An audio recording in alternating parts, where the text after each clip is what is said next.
Hey everyone, I'm Nick, and in this video I'm going to show you how to play the song Edgewood Road.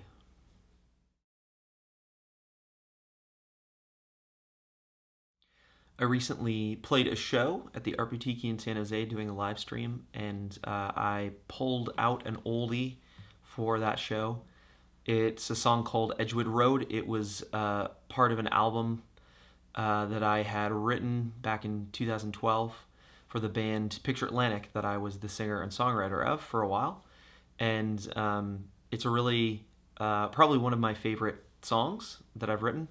And someone online had commented how they really liked that song and really wanted to learn it and figure it out. And so I said, well, I might as well make a video for you. So this video is for that person.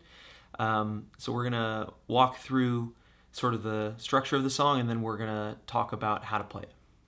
So Edgewood Road is a finger-picking song. It's a finger-style song. It's kind of based around some folk finger-picking patterns. And really the song is very simple. It's really not that many chords that you probably wouldn't know. The only difference is that I'm doing some very specific voicings on those chords. So the chords for the song, actually, if you were to just break it down into kind of your standard open chords, would be C, and then B minor, and then E minor, and then G. And what I'm doing instead, though, is instead of playing those standard open chords, I'm doing some different voicings with some slightly higher, more trebly registers. So instead of regular C, I'm doing this. And then here's the B minor. Here's the E minor, and then here's the G. And there's a few other chords, but they're going to follow that sort of same idea throughout the rest of the song. So one thing that I really like about guitar is that you can do all kinds of crazy tunings with guitar. And in my opinion, after having played in standard tuning for many, many years, I think I prefer open tunings to some degree, especially in my context where I'm primarily playing by myself and it's just voice and guitar.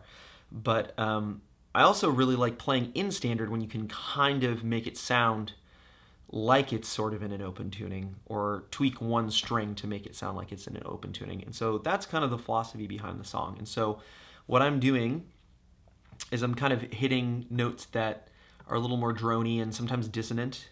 And the way that I'm kind of doing that is by hitting some of the higher strings in a really specific pattern so that it kind of rings out and sits underneath kind of just the root parts of the chord. So this first chord is actually the C, and the root for the C is just normally where it would be if you're playing an open chord, an open C. So you're going to put your first finger on the 3rd fret of the 5th string, and there's your root note right there. And kind of like a power chord where you've got those 3 strings, the 5, the 4, and the 3, I'm actually stretching out my pinky and bringing it down onto the 5th fret of the B string, so the 2nd string. So I've got that note there. And the picking pattern, at least initially, is going to be the same for these chords. So what I'm going to do is I'm going to pluck out just a little arpeggio. And the way that that works is that I'm doing my thumb on the A string and then hitting the G string. And then finally that B to get that high note. Then I'm going to slide up into a B minor shape. And this is where we start getting into that kind of drony, dissonant feel that sort of makes it sound a little bit more like it's an open tuning. So I'm just going to slide my first finger up to the 2nd fret, but I'm actually going to swap out a few fingers. So the way that I normally play it is I hit my C like this, and then I actually reshape with my pinky being brought up to that 4th string on the 4th fret. But probably an easier and just better way to do it would be to simply slide up and just leave your ring finger in its original place, but just on the 4th fret. So there is a reason why I use my pinky, and I'll get to that in a second. But if you want to have a quick switch to the next chord, that's probably what you want to do. So that's a major, then I'm sliding up to a minor, and I'm actually hitting the 3rd right here. That's on the 2nd string of the 3rd fret, so that I'm doing the same picking pattern, but it's going to sound like this.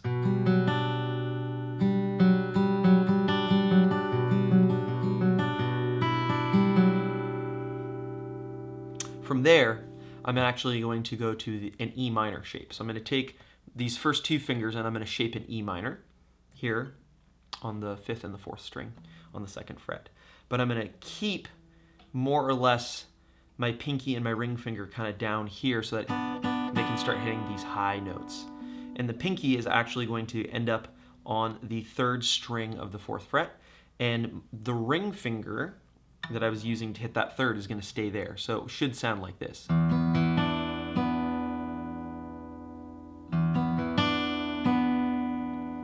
But my thumb is going up to the open E so that I can hit the root note.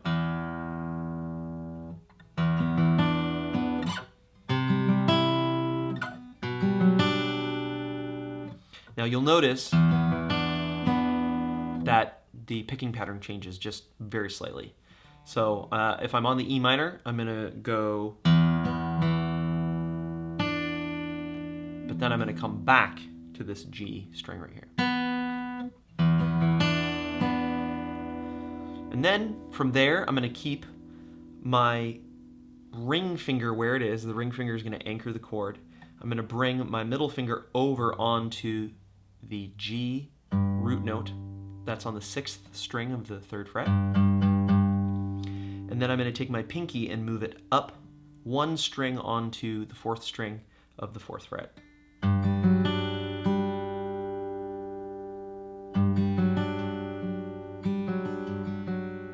So the first part of the song, the intro and the verse, is going to sound like this.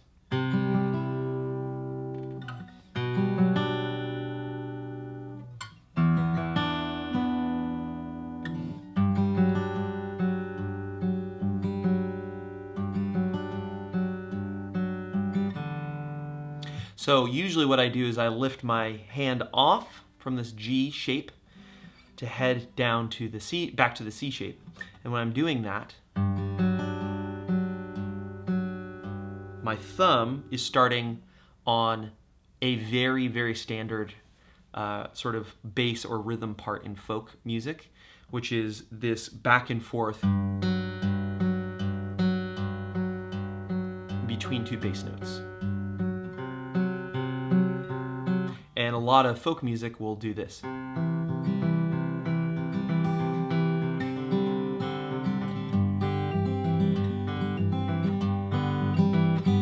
So that's exactly what I'm doing. It's just an old folk trick that I'm bringing into this sort of moodier, more modern song. So let's go through that one more time. So we've got our C, and then we're going to slide up into the B minor.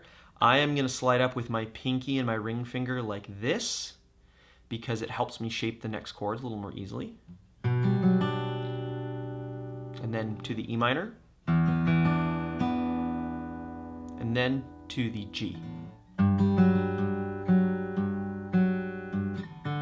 And then I'm actually, as I lift up my hand to move to the next chord, I'm hitting the 4th string open, that's D, so that it gives me this nice transition note.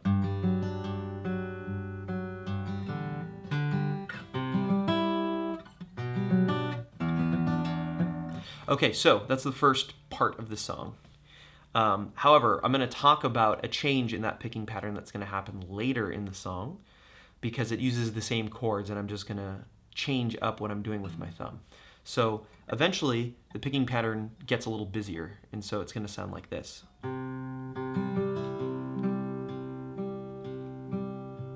So my thumb is just going to play between the 5th and the 4th string.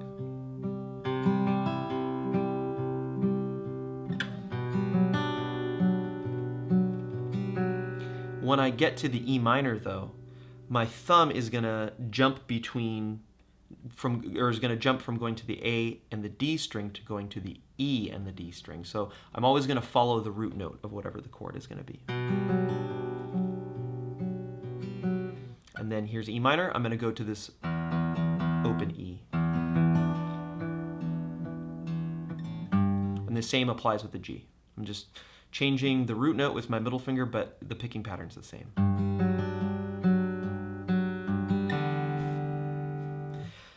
So eventually, as the song picks up, you'll hear it in the recording. And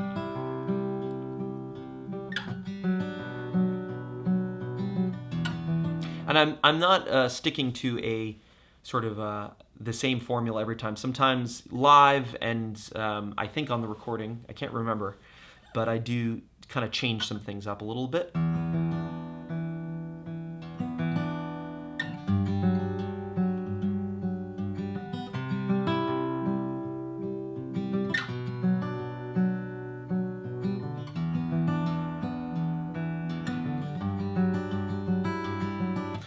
Have fun with it. There's no hard and fast rule with that song. If you want to play it like the recording, I would listen to the recording just to catch the nuances of what I may or may not have done. It was a long time ago. I don't really remember.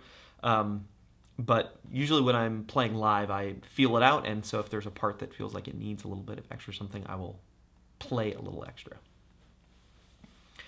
So now we're going to go into sort of the pre-chorus of the song. And it uses pretty much the same chord shapes, if not the same chords, for most of the pre-chorus. So as I'm coming out of the verse into the pre-chorus, if I'm here on my E minor,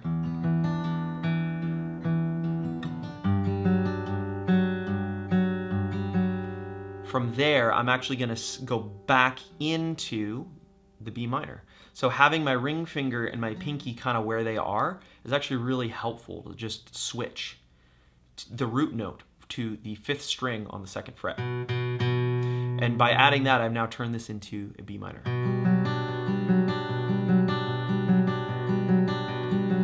And when I get to that part of the song, the picking pattern changes to more of a rolling arpeggio, and so it goes kind of away from this kind of Johnny Cash kind of thing into this.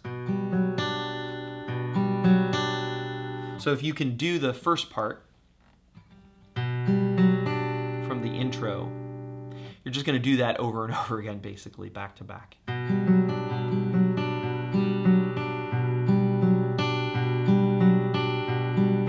And the rest of the pre-chorus is going to hold to that. So I'm going to do this B minor.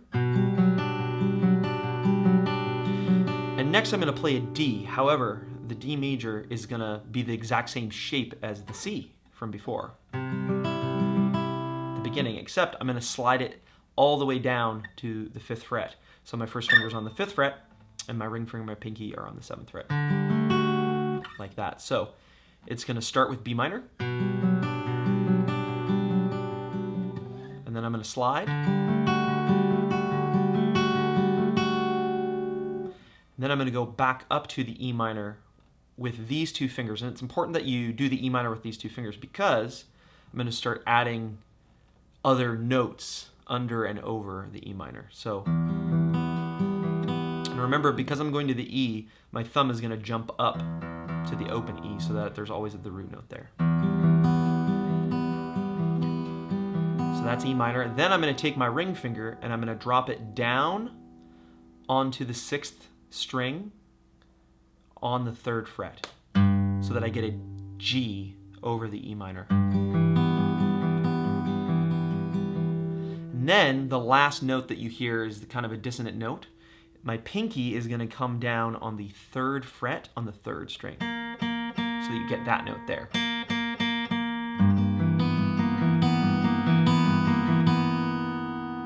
So if I play that in its entirety,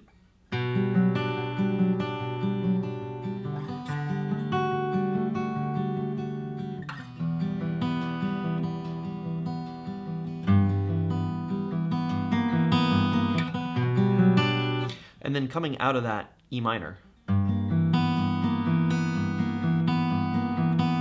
my first finger is already ready to start shaping the B minor. So I have my pointer finger here, already from the E minor, and then I'm just going to drop my pinky back down here and my ring finger back down on the second string of the 3rd fret, and then I'm ready to go again. So once I've played that through, the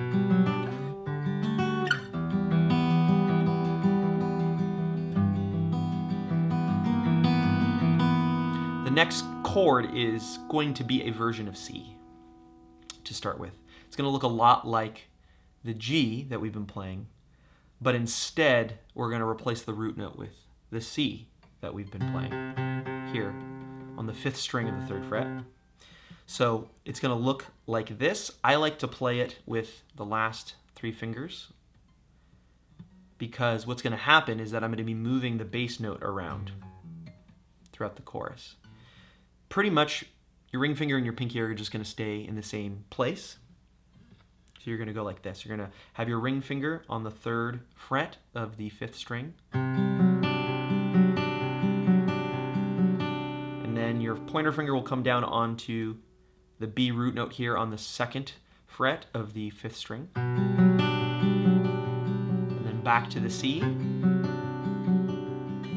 And then I'm going to bring my middle finger up onto that G root note that we've been playing on the 3rd fret of the 6th string, and then up to an F sharp, just one half step up. So again, my ring finger and my pinky are staying in the same spot. That's what's giving us that kind of feel. So there's kind of this melodic arpeggio going on underneath the bass notes, which is really what's moving the song.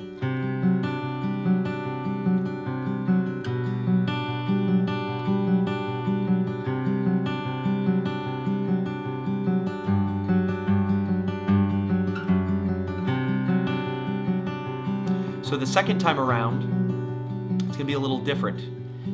After this B root note, we're actually going to go to an E minor. So we're just going to play the 6th string open, and then back to a G root note, and then F sharp, and then back to C.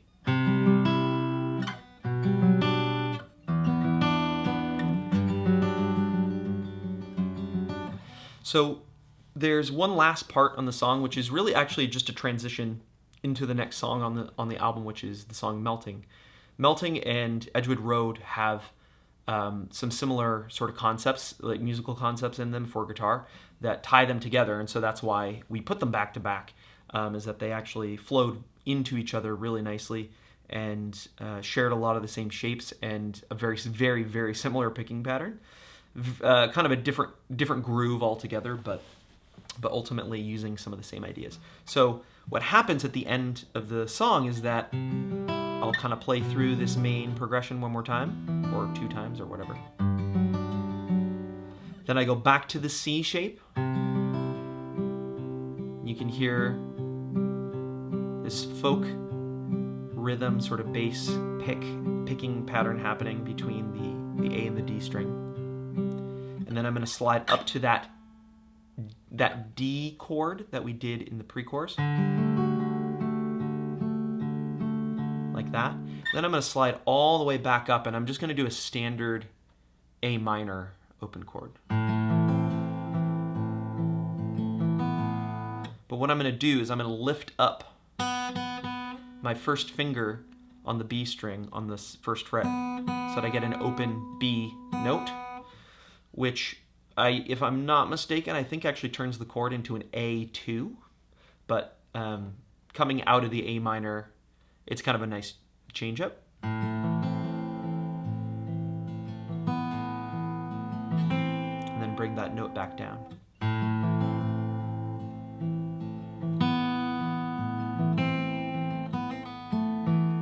And then I'm going to do a hammer-on pull-off on that 1st fret of the B string.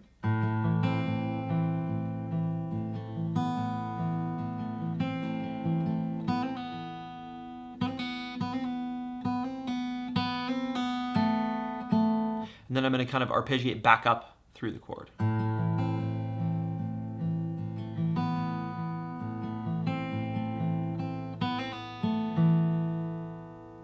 back down to the C.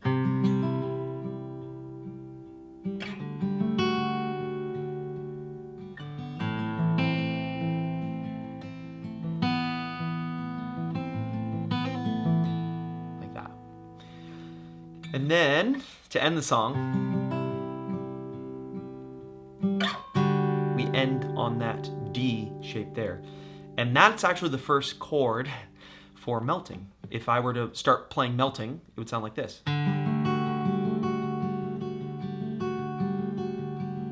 Very similar, the same picking pattern basically.